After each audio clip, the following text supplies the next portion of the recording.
tayo'y naging alipin sa sariling bayan. Mga balyaga o dayuhan ang siyang namumuhunan sa kalayaan, pinagkaitan, pati na ang wika at panitikan. Sa kasalukuyay nagpapabigat, kaya bayay di marunong umangat.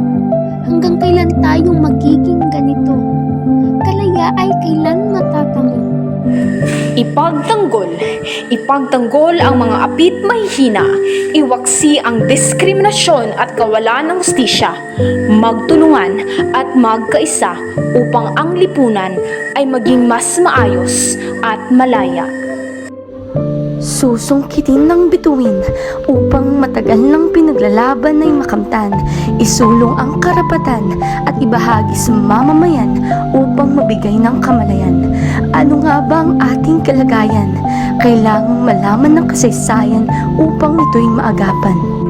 Kasaysayan ng wika at panitikan ang susi sa kamalayan.